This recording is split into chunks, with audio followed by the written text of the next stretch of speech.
he got someone else to knock on my door. Shamil's there, and he put his foot behind the door. I couldn't close the door, and he forced his way in, and I couldn't get rid of it. That was the first time I was raped.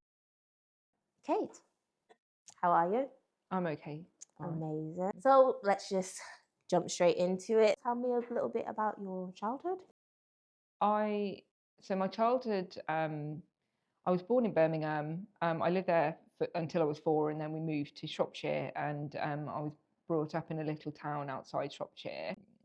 My mum and dad were together to begin with, but then when I was 7, my mum and dad split up. My dad moved out, and he hung around for a little while, living in flats and stuff nearby. So they had shared custody. I have a brother and a sister as well, both younger than me. Me and my brother and sister would be at my mum's every other weekend, and then at my dad's, again, like alternative weekends. They'd have us, and then we'd be at school. While we were at school, we were at my mum's. When I was 14, my dad moved away, and he moved to Kent, which was quite a long way away. So we were mainly brought up by my mum. So a single parent household. And I went to school in a little town in Shropshire. When I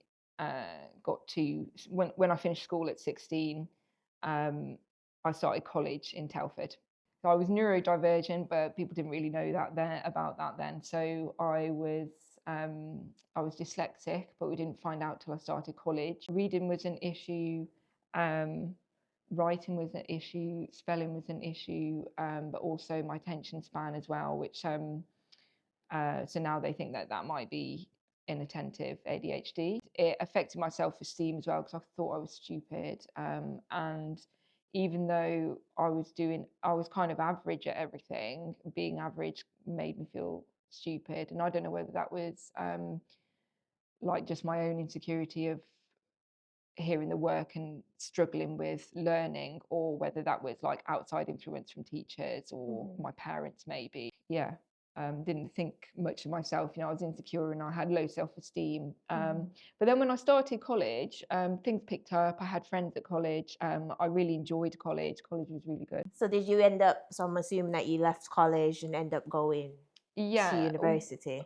Well, yeah, but in between that, I ended up being abused by the Telford grooming gang. So it's easy for me to completely miss that out. Yeah. And I could say I went to college, I went to uni, and because I went straight from uni to college, I could completely pretend that none of that ever happened. But I can't, because I have PTSD from it. So I can't just. I'd love to just erase it from my. So how did that start for you? How did it? What's the timeline like? How did it take place? Yeah. So I started college in 2005. So I was at college for 2 years between 2005 and 2007, and that would have been the Septembers. And in 2007, maybe January time, I was really falling out with my mom and my sister, and I shared a room with my sister. And my sister was like, I was 18, she was 16, 17, and we were just like two teenage girls arguing all the time. Probably typical sibling stuff, but it was really stressful.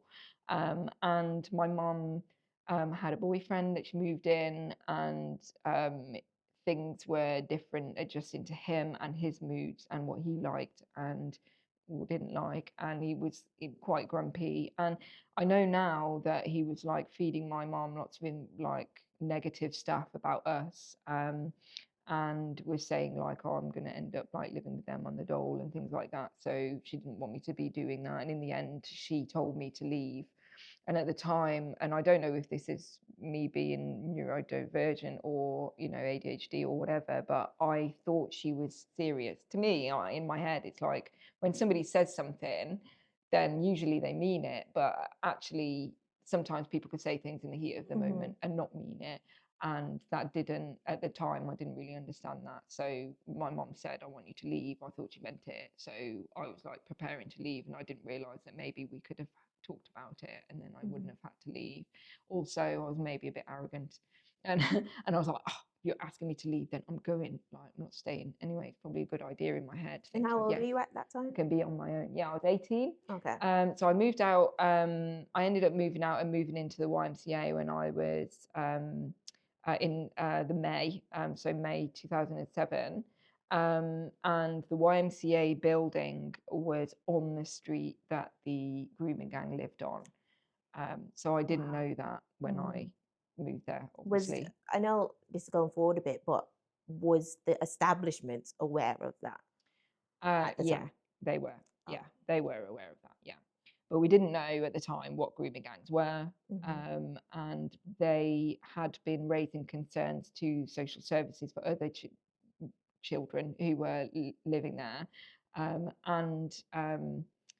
to the police, and they'd get like negative feedback from them, or they weren't getting any help. And I know that they'd even raised it with the main like YMCA bosses, I don't know, higher up, because they were trying to get when I moved in, they were trying to get some like steel gates put in, but they Yeah. wouldn't let them. So they ended up getting like these mini gates that just did nothing. And that was to try and stop the gang getting into the back of the buildings and things like that, and to try and reduce the crime rate of the gang that was like literally like harassing us, the young people who were living in the YMCA, and probably harassing, in the staff's opinion, harassing them and as an establishment, because they'd be breaking into flats and things like that. And somebody had broken into the flat above mine, so I moved in and I lived on the ground floor, and the flat above mine was empty, and somebody had gone to the roof and broken in, and it was one of the gang, but I don't know who it was. So you kind of don't find out what individuals do it. You just hear on the street, and you know it's somebody. I met a couple of the other people living in the YMCA, but they were involved. They were involved with the gang.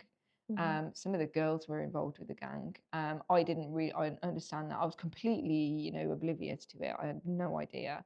And I met some of the gang, and they were, I just took them at face value, when I just thought they were like anyone else. I didn't really have much experience of people at the time. So they were like, I just treated them like they were other students at my college. And I shouldn't have done that. I should have been a lot more. I think I should have been a lot more scared. I think now I would have been. It was about so it was about a month after I moved in, that one of the guys from the nearby houses was getting out of prison, and that was Shamil Khan, who's now convicted for raping me. So he got out, and I didn't know him, but I'd heard of him, and he got someone else to knock on my door, and when I looked through the spy hole, it was a child. When I opened the door, the child left because the child was like a decoy. And Shamil was there, and he put his foot behind the door and wouldn't let me. I couldn't close the door, and he forced his way in, and I couldn't get rid of him. And so that was the first time I was raped, and that was Shamil. And I went to the police afterwards, with some convincing, but I did go to the police, and it was that occasion that the police advised me to say it was consensual. The reason being was because I got so scared, because they'd been making like sexual innuendos to me, and I'd been taking it as a joke, because I literally would never have expected that they meant it. Yeah. And then after I was raped, I realised they meant it. So all of a sudden, all these jokes that I was batting off suddenly became like really sinister and really scary. So I think I was in a state of shock as well for like days or weeks afterwards, because I just felt like I was in a daze. Um, and so 2 days later, another two men came, and they raped me as well. And one of them was Ali Sultan, who's also been convicted of that rape as well. So even though they couldn't find, even though they couldn't like prove that there was another man there, he still got convicted of that rape. And that's something that annoys me a little bit, because I think, you know, if there's enough evidence to say it happened, then listen to what I'm saying happened. Yeah, yeah. Shamil came back, and Ali came back, and then lots of other men came back, and they'd bring other people with them, and there were other men as well, and they would also bring people with them, and then I was expected to sleep with them, but even though I didn't want to, so it was like I'm saying no and I'm saying I don't want to, but I still end up having to do it. So really, I was being raped, and I didn't really understand that at the time. So it was really affecting my mental health, and it was really affecting the way I thought about myself. And I thought that I was doing it by accident, and I thought like that. I just thought I was like, I felt like disgusted with myself, and I felt dirty, and I felt really ashamed and embarrassed, and I couldn't understand like why I kept doing this to myself, and I didn't know how to translate that to be able to tell anybody, because I had told the police in the first place. They'd convinced me to say it was consensual. So all the other time, and that was like the one that was definitely rape, because I literally had fought him off me, or unsuccessfully fought him. And so these are the times where I was being pushed into it, and I was saying no, but I was being made to anyway, seemed less likely that they were rape than that was rape, because it was almost like forced consent. So it was like really, Like coercive, isn't it? It's called yeah, coercion, isn't it? yeah, Yeah. yeah, yeah, yeah. So I thought all those incidents were consensual, and so I fully blamed myself for them. Um, um, I was scared there was going to be repercussions if I said anything. And another thing that they would do in Telford was blame me for telling the police about other things that I hadn't told the police about. So I hadn't got any clue what they were doing. So I didn't even know what like criminal activity they were getting up to. But I was getting blamed for the police knowing about this and the police knowing about that, and I actually didn't even know what they were talking about. And I think they were doing it just to torment me, just because they were enjoying like scaring me, and they were enjoying being really hateful towards me. And they also wanted to make sure that I didn't tell the police about anything. So if they could scare me into this is what's going to happen, or almost happening to you already, then if you do tell the police about anything, then the repercussions are going to be worse, especially if we, find out what you've done. Yeah. So like when I did go to the police about Shamil, I didn't tell anyone. So I never told my parents, I never told my friends, I never told a single person that I went to the police. And there honestly no one would have known that I did that until when I reported it again 3 years later. And it did go as evidence against him, and it is part of the reason that he was convicted, because they had so much evidence that it actually happened, including the fact that I had actually reported it at the time. Yeah. Yeah, so I did end up. There's loads of incidents that I could tell you about. So like, it's really hard to like, I don't know, decide which one to say. So with the grooming gangs, Yeah. what kind of things did they make you do? So I know on TV people see like they drug girls, get them really drunk, Yeah. I guess sell girls to, I don't know, other people. Is that kind of the thing that was happening to you? So that is what they were doing to other girls. And I saw like the outside of that kind of thing, but I didn't realize the extent of it until I heard about the extent of it. And then the men that I knew were in the paper and things like that, and they'd done some horrific things, which I knew they had done because they'd done very, very similar to me.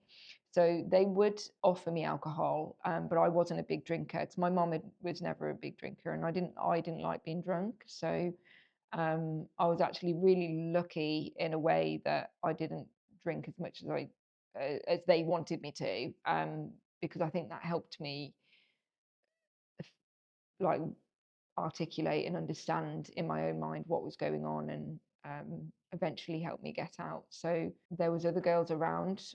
They had girlfriends, very young girlfriends. I'd hear they were 16 and I'd be suspicious they weren't. I'd suspect that they were younger than that, but they wouldn't say. One of them knocked on my door in the middle of the night and I answered, and they had a young girl with them, and asked me to take her in for the night, which I did because I didn't understand.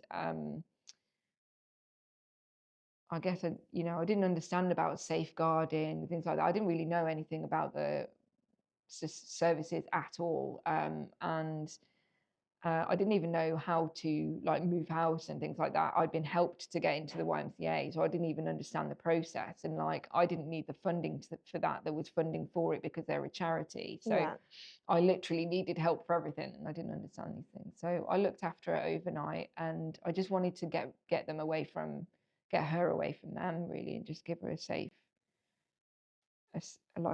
night. And even though her parents would have been, oh sorry, that's really upsetting, but even though her parents would have been really upset about her and really worried about her missing, I at least knew that she was with me, that she was actually safe. Thank you. Oh yeah, we can turn it off.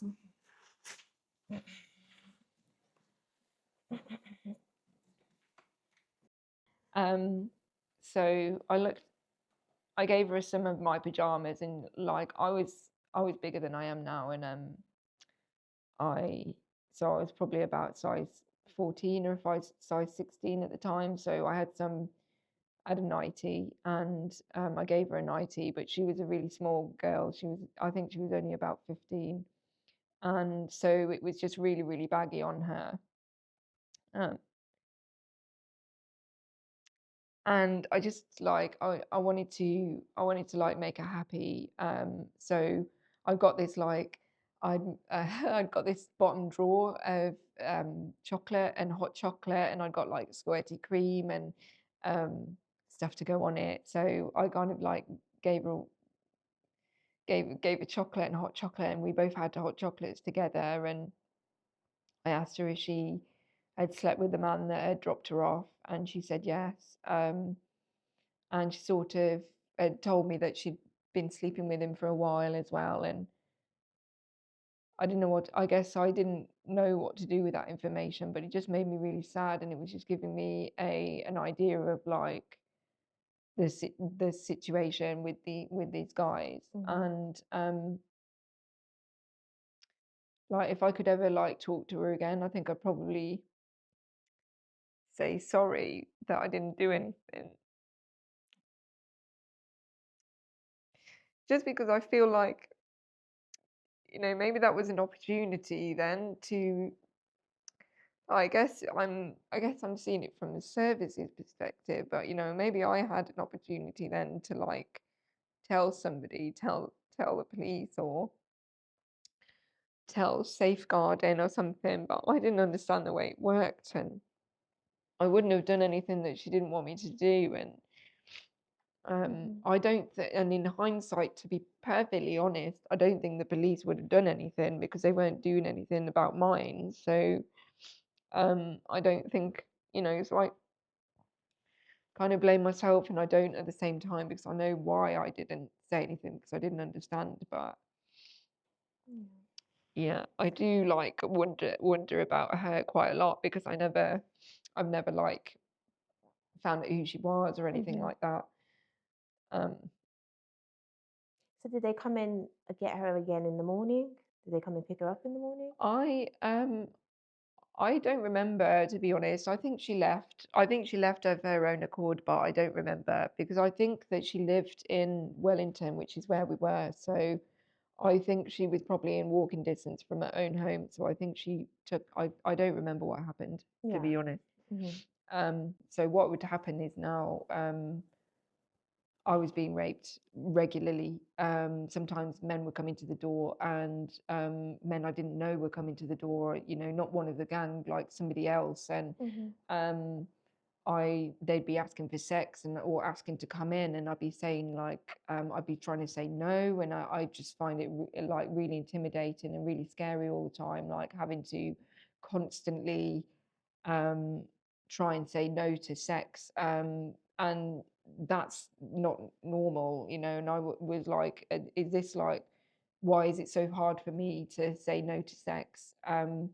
But why am I have been in a position where I have to say no to sex so often? Even when I walked down the street in Wellington, men were like coming up to me and talking to me. And I thought it was me. I thought it was something about me, the way I looked or something like that, that was just like drawing their attention. But now I think it's because they knew who I was. Mm-hmm. So like, I don't know, the guys were talking to me or they were pointing me out or something, and these guys were like maybe planted and intentionally bothering me when they saw me in the street. So I thought it was like a random thing, and I was just like the slut of the century. um, and everyone knew it. So there was other times where I would be walking normal, doing your normal thing. So I was going to get some electric. So I don't know whether I'd run out of electric, but I was going to buy some electric from the shop, and it's a bit. The shop that sold electric was a bit further out, so it was not that far, like 10-minute walk or something. So I was just going to that shop, and some guys pulled up on the street. This was on King Street in Wellington, and they pulled.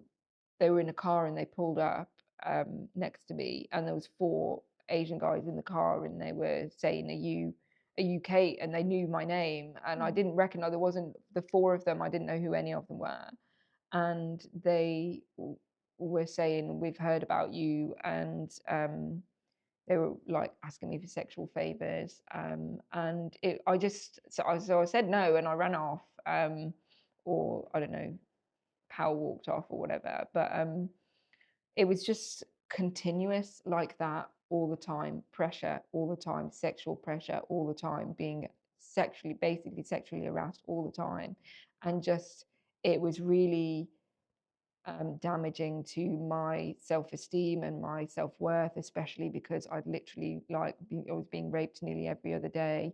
So while I was being physically traumatized by the rapes, then or psychologically in a state of shock continuously, and then I was also having this continuous harassment as well, and it was just really, really overwhelming. I One time a guy invited me to a party, and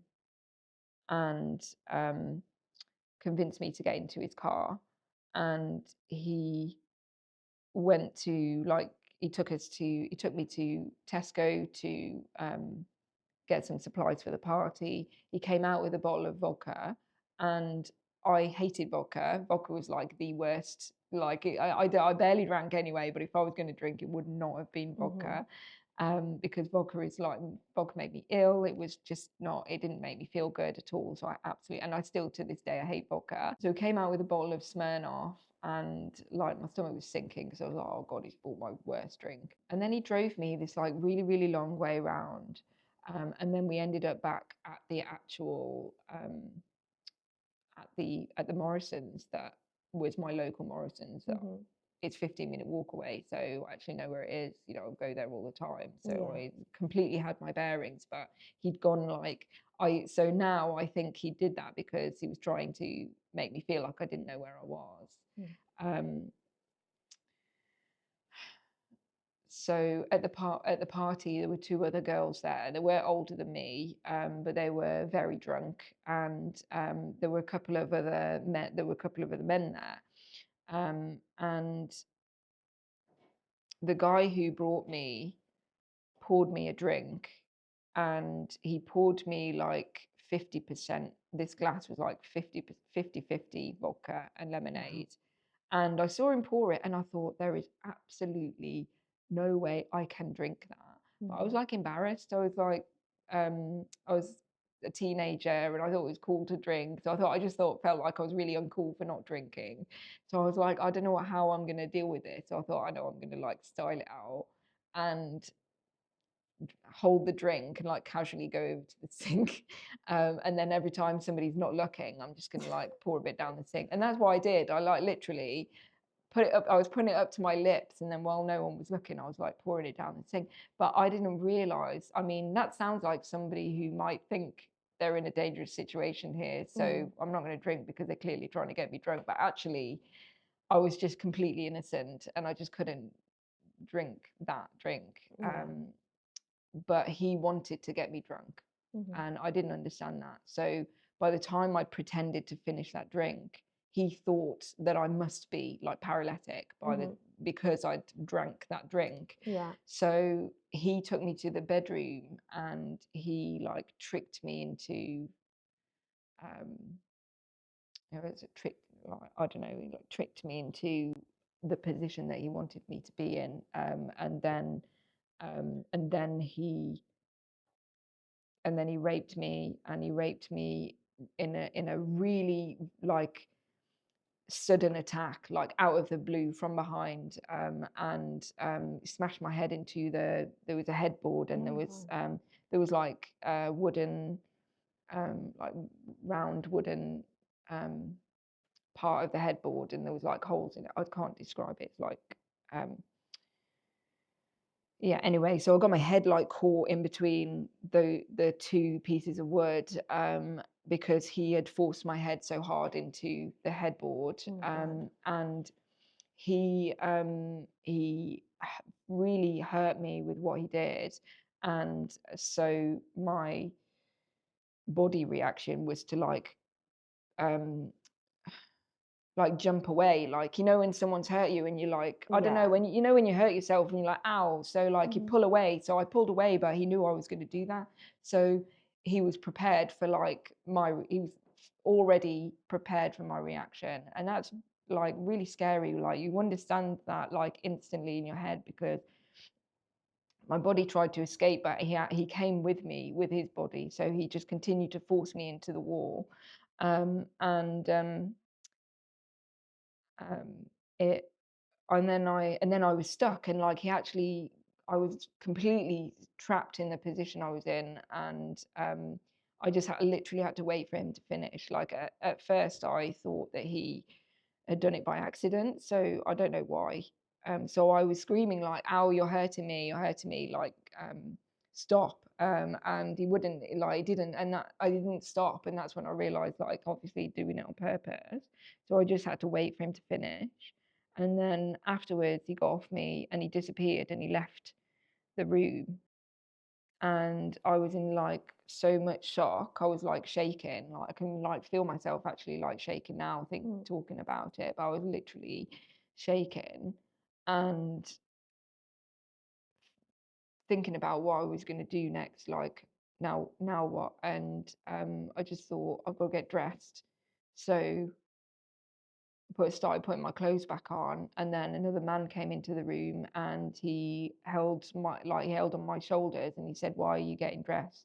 And I was just horrified because I thought, oh my God, it's about to happen again.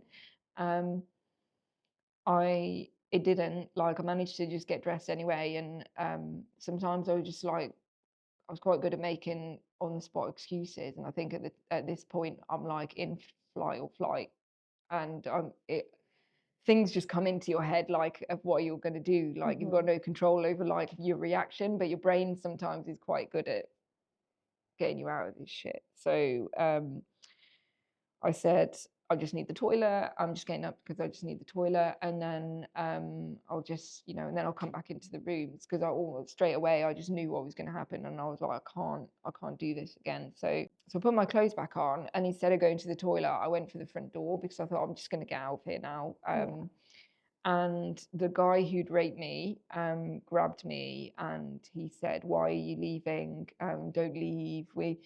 Come and sit down and enjoy the rest of the party." And none of that was like convincing to me, but I just felt like, oh my God, I've been caught. He's caught me and I'm trapped now, and I'm not going to be able to get away. So I went back into the living room with him, and he told me to sit down. So I was sitting down, but I was actually in loads of pain from what he'd just done to me, and I was shaking, and I was like in the room, and this time like all the men were like coming up to me and talking to me and like trying to flirt with me one by one, and it was really scary again because I literally just been raped. So I feel like I'm not gonna cry, but I'm like upset. Like I can feel like I can like literally feel it as if I'm there. Like I can barely could barely breathe at the time. And then so like I probably had 3 men come up to me one by one, sit down, and then move away after they'd had a little flirt with me. And then one of them came to flirt with me, and he was saying, "Oh, what are you doing here? Like I've just realised who you are. You're so and so's ex-girlfriend." And that had been, I recognised the name, so that had been one of my boyfriends previously. So I was like, "Oh, how do you know him?"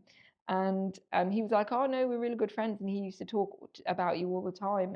And he told me some of the things he said, and it was all like it was okay, it was all positive stuff. But I knew that he must have said that because he was talking about things that had actually happened, So then I felt like, oh my God, I've got somebody here that I know that can help me. And he was like, what are you doing here? This is sex party. This is and what are you doing with this guy? I'll give him a pseudonym name, which is the one that I use in my book for him, which is Hakim. So Hakim is the one that raped me, and he was like, "How do you know Hakim?" Because Hakim does this to girls all the time. He picks up girls up off the street and he brings them in. They're stupid. They're these stupid girls that have convinced him to. He's convinced to get in the car. They're sluts, and he's taken these girls into the room before, and he's laughing at this point, and he's saying they come out screaming and crying, and Hakim likes to show the blood on the condom to his friends when he comes out. Yeah, yeah. So so I knew as well as he told me that is what Hakim had done when he came after he'd raped me and he left the room. The reason he'd left was to go and like show his trophy to the rest of the living room, which was also really horrible because I also had to walk back in there, and so it was really embarrassing and humiliating. And so this guy was like acting like he was going to help me, and he was like, "I'll get you out of here. You can leave because this other guy really wants to have sex with you, and if you stick with me and you just sit on my lap, then he won't be able to have sex with you, and I'll take you home." So then like I had to sit on his lap, and I was like trying to behave like this guy's gonna take me home now, so I'm not gonna do anything else with anyone else. And I even feel like embarrassed and ridiculous about that, to be honest, because what was I sitting on his lap for after I'd just been raped? But that's what I thought I had to do to like get out of there. Sorry, that's upsetting as well, but. And then I thought he was going to take me home. Like he got up and I got up, and we left the room, and I thought he was going to take me out of the door, and he didn't. He took me into another room, and he wanted to have sex with me, and so I never, like, the police haven't really done anything about this, because this is like, was it consensual or wasn't it consensual? Because I'd literally just been raped, but he wanted to have sex with me, and I didn't feel like I had a choice, so I just did it because I just thought. So I was really upset, but I just thought I'll just do it and then I can go home. So at least it's like just one other person instead of everybody. So I did that, and I didn't move, like because I just didn't. I knew that I didn't want to do it, and I knew like in my head I had literally given up. Like I just felt completely defeated, and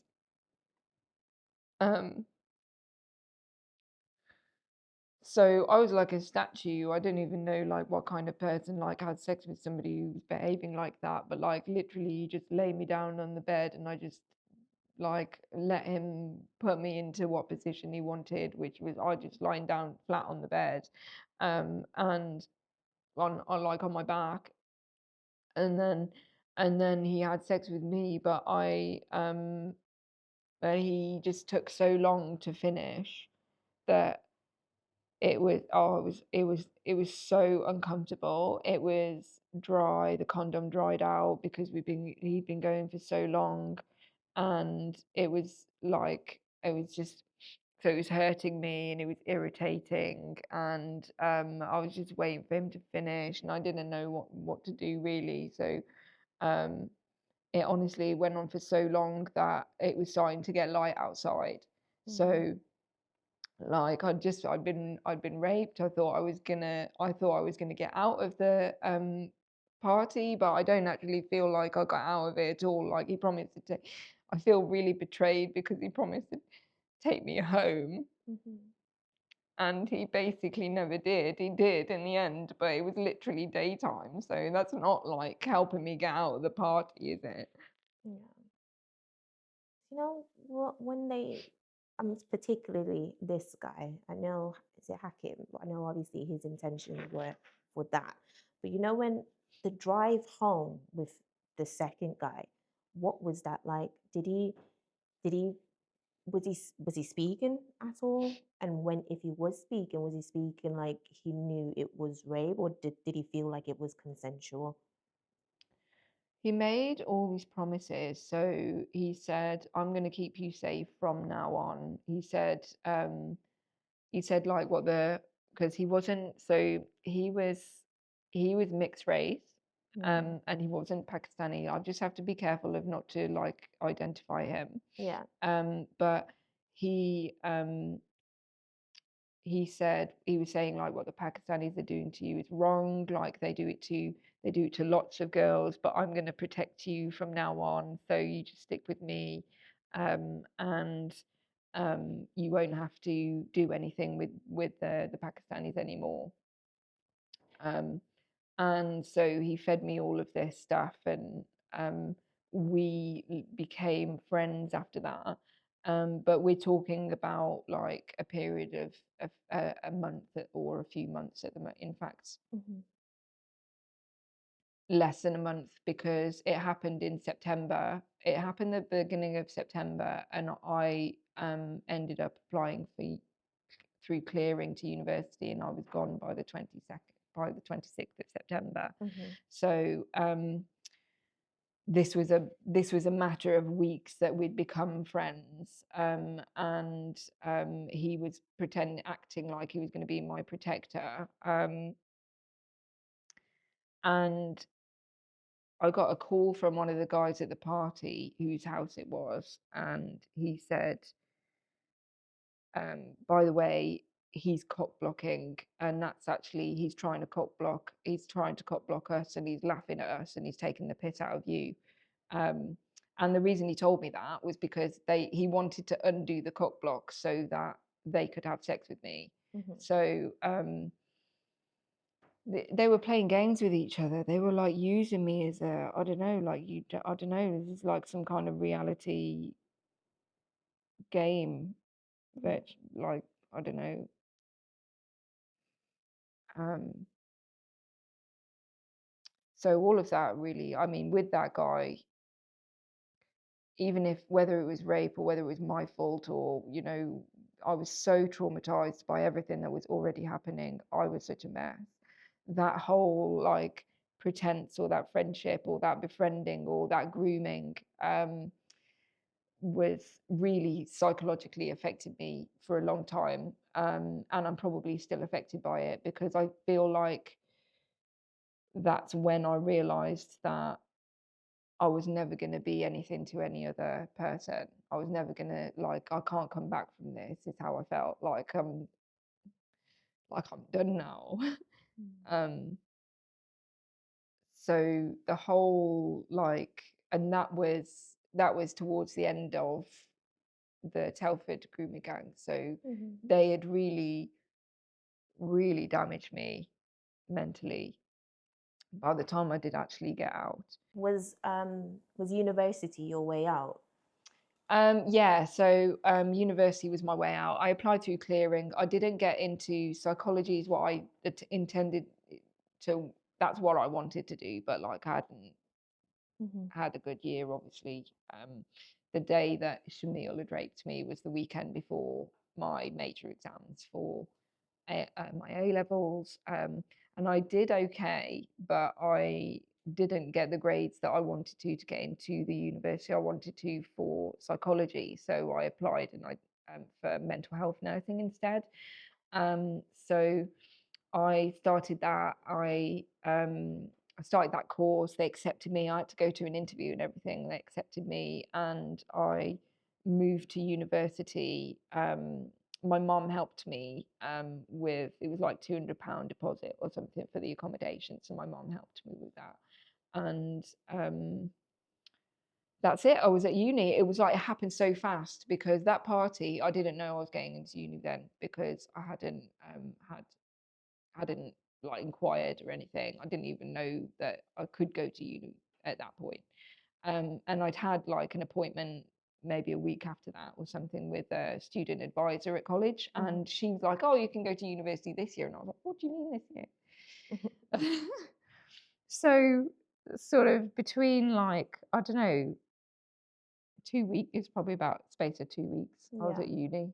So it was a little bit, even that was maybe a bit too much, because I just went from massive danger to safety, Mhm. but isolated in a very short space of time.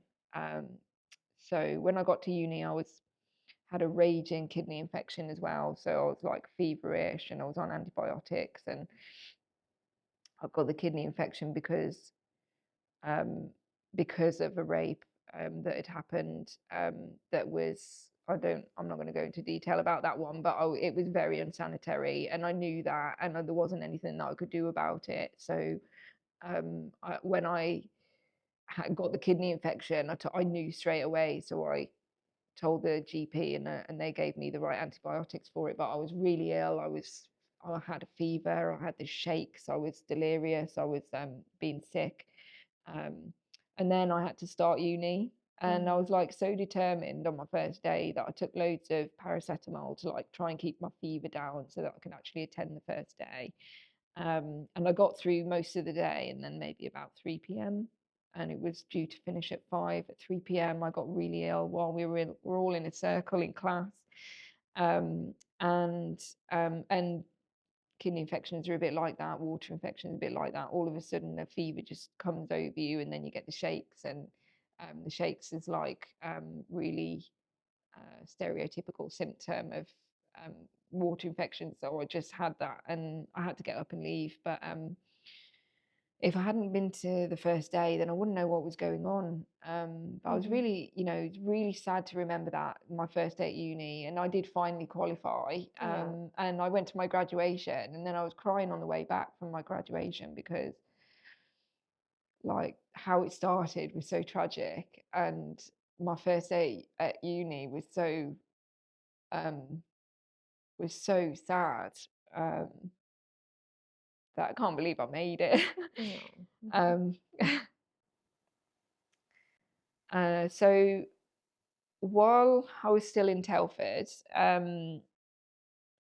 well, they put me with this guy who was on a day release from prison. So he was in a Cat D prison, and he was out for the day, and so I'd had to have sex with him, and he was like, then pass my number on to someone in prison, and this guy in prison called me, and I ended up having to meet him, and then I had to meet his brother, and they were from Birmingham, Mhm. um, and that's how I ended up in the Birmingham gang. And I do have to be really, really careful what I say, Mhm. um, because there's no convictions for anyone in Birmingham. I haven't reported them, so I don't want to identify anyone who might have repercussions, that might have repercussions to me. So I met this guy, And then I met his brother. And the way I was introduced to his brother was he said his brother was the driver. So he said he didn't drive. So his brother's going to pick us up and take us to this location. Um, so he was just the driver. So got in the car, said hello to him, whatever. And then I didn't really see much of him. And then I got home that day and he gave me a call and he said, my brother really likes you and he wants to meet you and he wants to know if you would like to go out on a date with him. He said he'll come to Telford so that you don't have to come all the way up here. And so so I said, okay. I was really, so I said okay, and I met this guy, and he came, but he ended up. So I don't know. We were gonna go on a date, but he came to my house. He came to my flat, and when he came to my flat, he was like he wanted to talk to me about something first, and and basically what he wanted to talk to me about was he wanted to. I guess it was like almost discussing an arranged marriage um, in terms of he was like, I really like you. I think you would make a good mum to children. I've got a child already, but I'm estranged from my wife, he was saying. So I actually live with my parents. And I would like you to like live in a house and have children with me. And I just thought it was a bit bizarre. And I said no because was gonna, I don't know if I knew I was going to uni then, but I'd got plans, and like that wasn't like in my future plans, like what I planned. Obviously sounded like a good deal from his perspective for me, but I was trying to explain like, you know, I might be in the YMCA, but I'm actually, I've got this, I'd like to go to uni, and that's not in my mind. Like, even, I asked a couple of questions like, so would your parents know about our child? And he said no. And I was like, well, then that child is never have known his Grandparents, grandparents. yeah. And I just thought, this doesn't sound like anywhere near like what I've got planned. Um, so so I said no, but actually he was then like, actually you're really pretty, and then he was like, actually let me have a look at this, and then he was like touching me, and then he was like, oh, that kills it, that does. I remember he kept saying that kills it, that does. And he meant like in a good way, like that kills it, like you killed me, but in a good way. Hmm. He was just like, now um you've put me in a position where I have to have sex with you. So he made me like feel like I had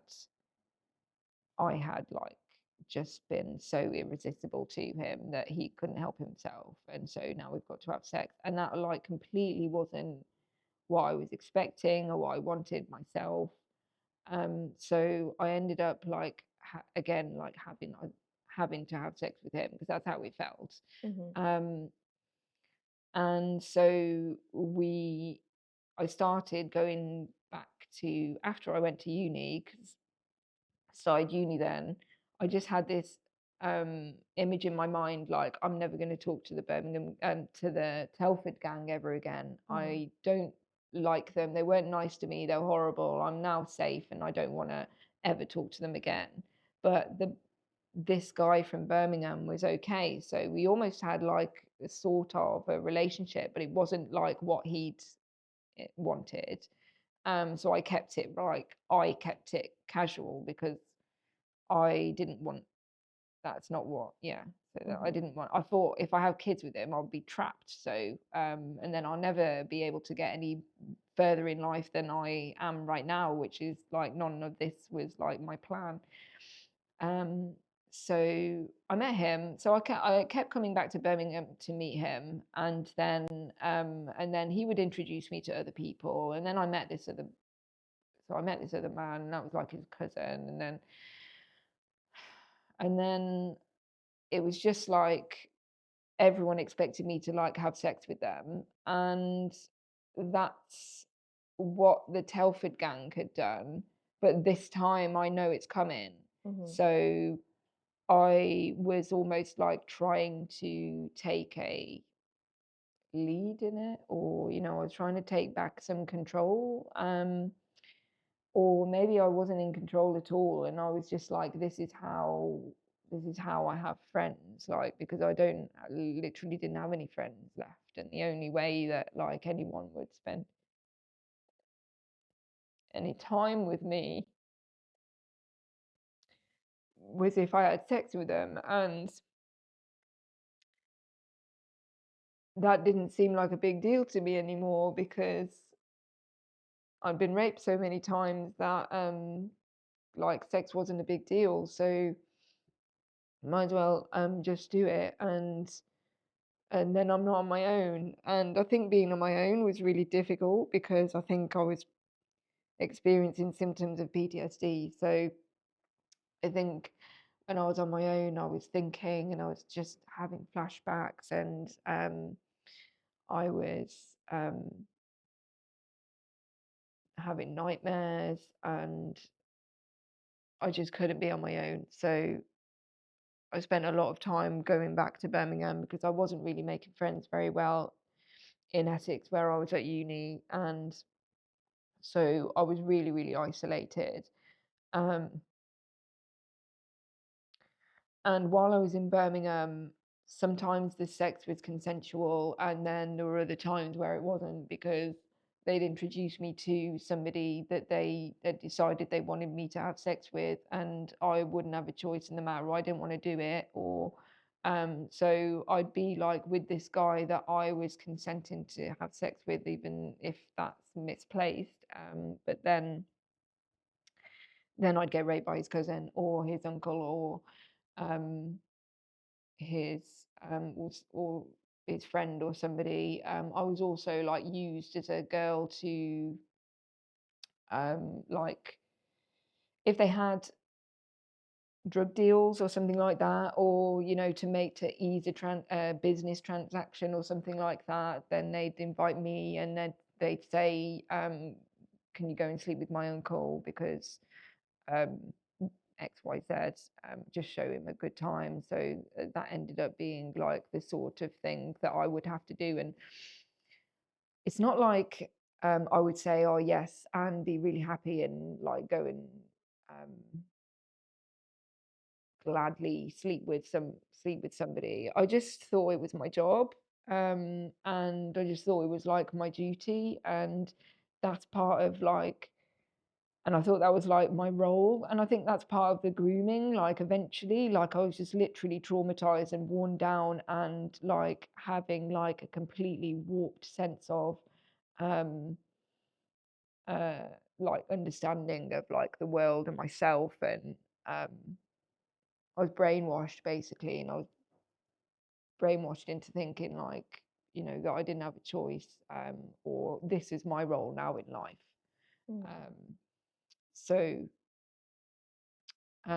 eventually I got out because I kept thinking to myself, like, I don't want this life. I don't want this to be like the way that things are forever. Like I've got to figure out how to like get out of this mindset. And I think some of those thoughts were like really helpful, and like basically what helped me escape in the end. Yeah. In 2010, I was also at uni, and I was like getting further and further at uni, and like in my third year, I was on a work placement with the criminal justice mental health team, and I went to a MAPA meeting, and MAPA is multi-agency protection of the public association or something Mm-hmm. similar to that. It's where all the big chief police officers from like all over the country, not all over the country, just all over that area, all come together and talk about the most dangerous like sex offenders or the most dangerous like violent offenders in that area, and like whether they're living next to schools and things like that. So I was like listening to these scenarios and the stories of things that had actually happened, and I was like, this is reminding me of Telford, and this is reminding me of men that I know, and I could literally probably read out 5 or 6 men and tell you what they've done because they did it to me, or because I know what they're all, you know, and they live next to a school, and you know, so I was thinking all these things, and I was like, this isn't, you know, I'm a 3rd-year student now, I'm a mental health nurse, and I think we have a duty to like tell somebody. So literally that day after work, I just went to the police station and I reported it again. So I just said that this is 2010 now, and I just said I was really unsatisfied with when I reported it before, because I said it was consensual and it wasn't. And I also need to tell you about this man, this man, and this man. They took a couple of names from me, and it turned out that they were already under investigation, because Operation Chalice in Telford had just started, and I'd named some of the men that they were already looking at, who'd already been reported by other victims. I had no idea because I was in Essex. So I didn't know this operation was going on. So it was complete coincidence. Yeah. And I had like a all-day interview, videoed interview, where they took all the names and all the details of everything that happened. And first I had to do like 10 or 11 ID parades. And eventually that's how Shamil was convicted first, in 2011. He was found guilty of 3 counts of rape, and he got 3 concurrent 10-year sentences, so 10 years. Wow. Yeah. That's really good, because we don't It's good, but usually it's hear that. concurrent, so it means they run at the same time. Oh, so So it's not one after the not other. after the other. No, that would be consecutive. Yeah. Oh, So yeah. I don't know why they do concurrent sentences, because that's That doesn't cheating. make any sense. Yeah. It's How still can it 10 be? years. Yeah. Yeah. So No, how can it be concurrent if you get 10 years for one, yeah. and they've decided that it's worth 10 years for the other and the other? Why isn't it It 30 should be years? Yeah. it should be consecutive.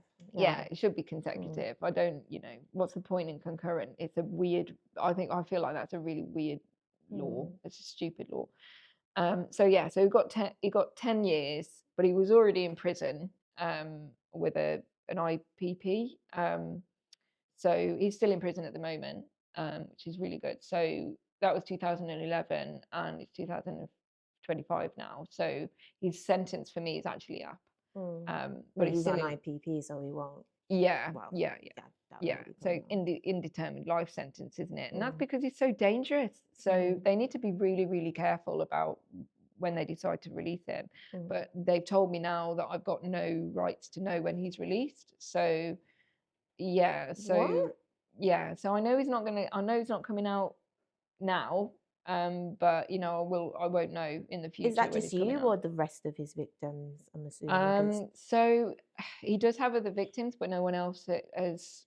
He hasn't been convicted of any Oh, okay. of any other That's really victims. so they're not allowed. What is that, like a human right or? Yeah, that's like his human rights. Like, so basically, I've now lost my human right to know, because the sentence is over, to know, because I had a special right to know before, but now that sentence is over, now that's not a human right of mine anymore to know, which I do think is silly, because I don't care about knowing. Like, I just need to know so that I can keep myself safe. So I feel like it's a safety thing, you know, it's a Yeah. risk thing. So, you know, if the the mouse doesn't know the cat's there, then they're more likely to catch the mouse, aren't they? That's the whole, like, that's how being a predator works. Is to fool your prey into a false sense of its security and then strike while they're not looking. So, you know, if I don't have the knowledge, then, you know, I'm more at risk.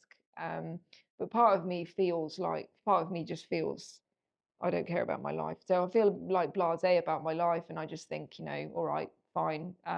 If he kills me, then you'll be sorry. Do you know what he was in? Did they tell you what he got the IPP sentence for? So no, I don't officially know. I Mm. don't officially know, but I did. I mean, I heard at the time, like back in 2007, from someone that he was like uh he was robbing people outside of ATMs. So it was like waiting until people had got their card in and put their PIN number in, and then violently and using weapons to yeah, so that's what I'd heard. And I've seen it written in the paper, a series of robberies. Okay. Yeah, so that's like literally all I know about that. Yeah, so I don't actually know, I don't know if that's true. So that's another thing that I'm, you know, in the back of my mind. Is that what it is, or is it worse than that? It might be. I'm thinking it probably is worse than that, because Yeah. an IPP is like a serious sentence, so God knows what he was actually what he was doing.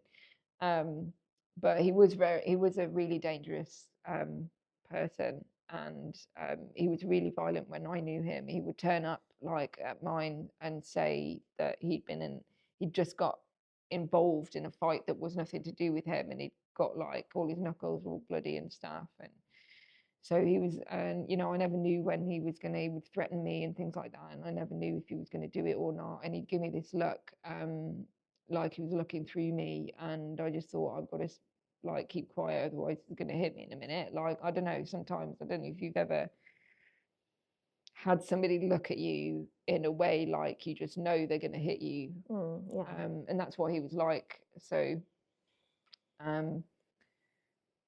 yeah, horrible person. So they I was raped by about I was raped by about 12 people. I can't remember now. I was raped by about 12 people in Telford, and they decided they were gonna like investigate 8 or 9 of them. And so I did all these ID parades. And even though I did those ID parades, they didn't, and some of the ID parades were positive, so I positively ID'd them, but it wasn't enough evidence. So that was 2011, and then in 2015 I went to court again for Muhammad Ali Sultan, and I think that was a two. I think it was I can't remember how long it was now. I think it was 5 to 7 days, and he was convicted of 2 counts of rape and 1 attempted rape, because there had been one time where I'd really fought him off, and he sexually assaulted me, but they told me that attempted rape was a bigger charge, so he was going to be charged for that rather than the sexual assault. So he got 5, 6, but he got 5 years in prison and 6 years on license. And he was already in prison for 2 other victims that he'd raped. Yeah. And so he would have come out of prison if he'd have been found not guilty. So he was remanded in custody until the end of my trial. And he would have been released if he'd been found not guilty. But luckily, he was sentenced. So he got another 5 years on top of the sentence he'd just served. And then in 2019, when he was coming up for release again, there was another charge, and he went to court again, and that he was found guilty of that offence as well, raping another girl. I can't remember how long he got for that, but he got longer in prison. So more and more victims were coming forward, and Mohammed Ali Sultan was a really dangerous man. He was like one of the ringleaders of the Telford grooming gang. He was an organizer of the trafficking of girls to different restaurants and things like that. So he was he played quite a big role in what he did to some of the other girls. So I'm really glad that they took me seriously, and that we managed to get those convictions. So They're like serial rapists, really. yeah, so he's Yeah. a serial rapist. I think he's one of the most dangerous rapists in the UK. You know, Wow. and he's been released now, but he's at the top of he is now being talked about in MAPPA meetings, which is exactly like what I knew should happen when I went to that MAPPA meeting. So that's something that I can look back on and be like, this is kind of weird. Think about it. That person I was then thinking about Ali Sultan in the MAPPA meeting and thinking he really needs to be talked about, to now he is being talked about at the highest MAPPA, and he's being, you know, he's at this having been monitored at the highest level as well. Yeah, because that's what I was going to say. So he's released now, which is obviously quite dangerous to the public. Yeah. But you just mentioned that he's being monitored highly. Yeah. They say. So did they tell you what the monitoring consists of? Did they tell you he was being released? Were you allowed to know that? So they told me right at the last minute, and I was supposed to know probably 6 months before that was coming up, that was a possibility he would be released. So they didn't inform me properly, but I was informed when he was released. And they let me see a picture of him, but only, first of all, they refused. But I said, I think it's really important for me to see a picture of him because he'll have changed. I haven't seen him for like 10, 15 years.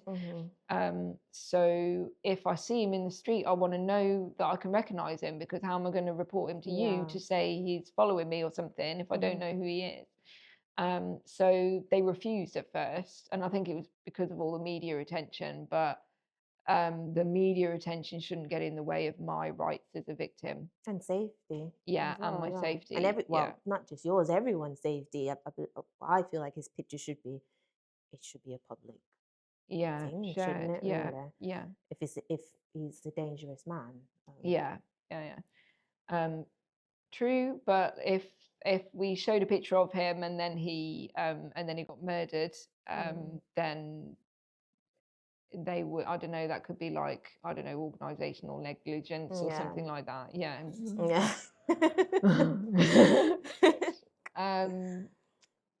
So I did see a picture of him. They wouldn't let me show a picture of him to my family, which I wanted to. So I described him to ChatGPT, and I got ChatGPT to make a digital image of what, as close as I could, what it looks like, and then I showed my family. So you're not allowed to keep the picture either? No, I had to go to the police station to see the picture, and they just let me look at it for a bit, and then they had a chat to me about the conditions that he was under, and then that's it. Then they keep the picture, so I wasn't allowed to take a picture of it or anything. So I had to use like memory tactics to try and memorize it in my mind so that I can get used to this picture, because this is the only time I'm going to be able to see it. So while they were talking, I would look up at them, and then I'd look back down at the picture again, and then I'd look up at them, and then look down at the picture again, so that I was giving my mind a moment to memorize it and then check and look at it again and memorize it. And then I think that worked anyway, because then I described it to ChatGPT and I thought he did quite a good job. So till this day, you know exactly what he looks like. Yeah. And I've got my own picture that I created myself that I can't share with anyone. I have to be appropriate with that. But it was enough for me to be able to reassure my family a bit. This is basically what he looks like. And hopefully that makes them feel a little bit better if somebody who looked like that description turned up at their house or something like that. And, you Yeah. know, he's not allowed back into Telford for quite a few years. I think they said 2036 or something like that. And I said, that's really long away. Hopefully I'll be dead by then. So, Oh no. and they did say you won't be dead by then. So I managed to get through uni, and I qualified as a mental health nurse, and then I started my nursing career. And for me, that was like a really big pivotal moment in my life, because I could trick my mind into believing I was worth something now. And that's literally how I had to do it. I had to be like, well, you can't be completely stupid because you've got a degree and you're a nurse now, so you've got too much responsibility to be hanging out with criminals. So stop. So I had to grow up really quickly, and I had to choose this life, and I had to, like, I've got a chance now. So do it. Yeah. And you know, I feel like God helped me through it as well, and I've got, like, I owe God something to God for like helping me to like survive all of that and actually qualify as a nurse and make something of myself. So I don't want to squander that by, you know, not doing, you know, not carrying on that path. So so I've been a nurse now for 13 years.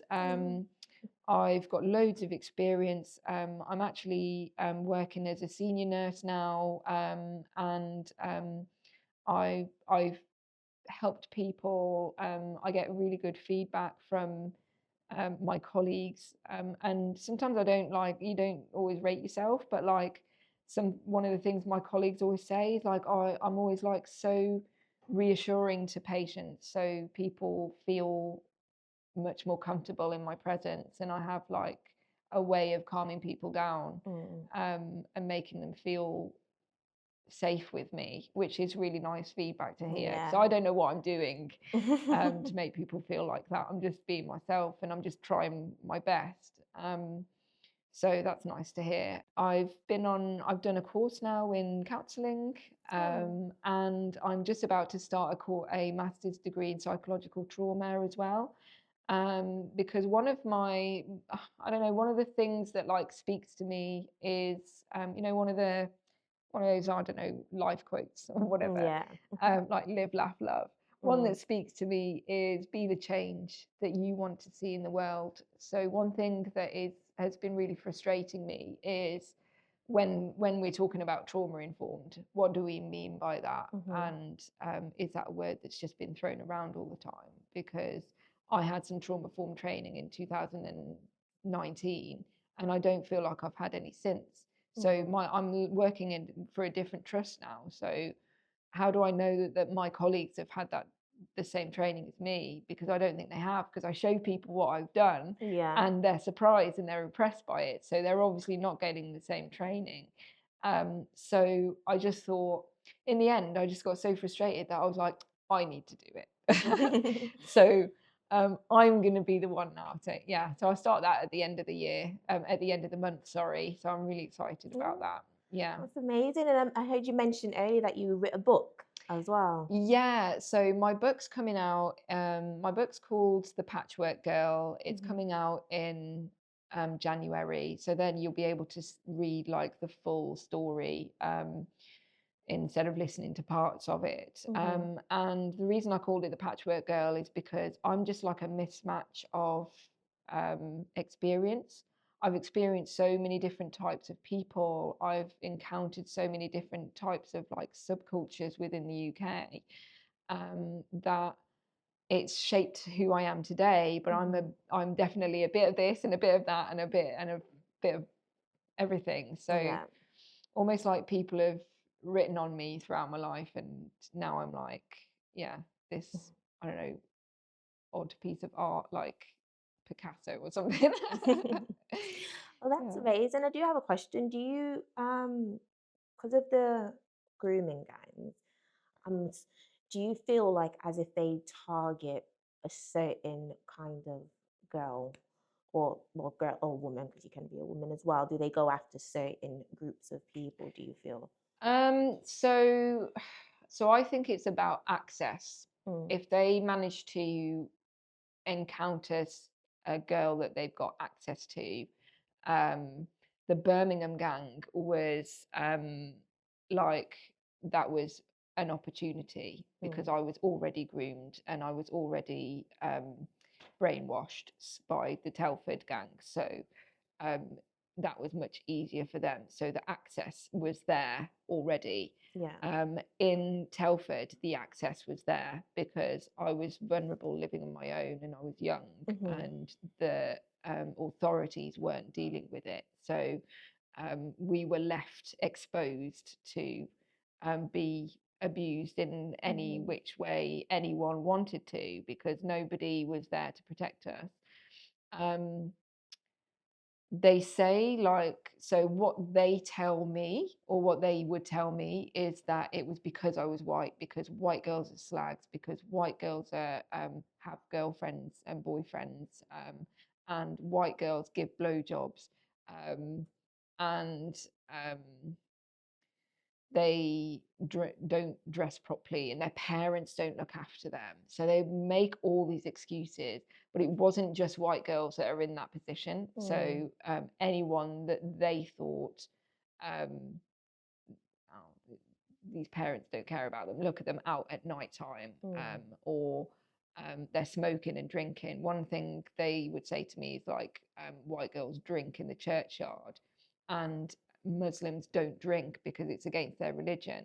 So and what they so drinking in the first place is like a crime against God. mm, Drinking in the place of worship is like just that would be yeah. absolute disgrace to them. So that's another excuse. um, and another thing I found is like they think that God is not watching them if they don't talk about him. So if Mm, they don't say his name, if they don't talk about Islam, if they pretend as if Islam doesn't exist, then they can abuse and they can do whatever they like and they can commit all these sins and maybe no one will know. And if you mention their religion, God forbid, then you're the one who is the sinner, which is a really bizarre way of thinking, I think, mm, but they'll still go to mosque on a Friday. So um, they defend it with their religion and they defend it with people who are non-Muslim, because they'll have their excuses for why,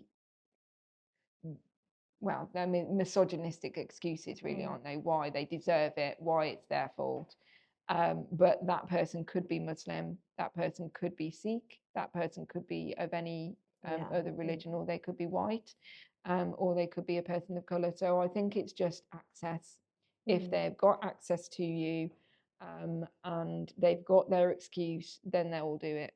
And what advice would you give to any girls that are currently in that situation right now? I would say one thing that I found really hard when I was younger is communicating with adults Mm, and trying to communicate with my parents. And my advice would be not to give up trying to talk to them. And even if the subject is really, really hard, just try and explain it in your own words, in mm, however you can. And if you don't get the right response from that adult, either try again with that adult or try someone else. mhm. Um, and then adults have got a responsibility to try and interpret what they're hearing from the Yeah. young person Mm, and take them seriously and actually do something to help. mhm. Um, Try and aim for good people and not bad people. If I could have had friends that would not have sex with me that I didn't need to have sex with, then I would have hung out with them. Mm, So maybe look for those people that you don't have to have sex with to hang out with. yeah. Um, mm. Well, thank you for coming down to the zoo today. I think you're very brave for sharing your story, and I think you've come a long way and done very well for yourself with your past traumas. So I hope that you can carry on doing so and helping lots of other young girls and people with all of your knowledge. Thank you very much, and that's a wrap. Thank you. Thank you for having me. Welcome. There's one I'm thing I sorry need if I to do. talk too much. No, it's fine. There's one thing I need to do.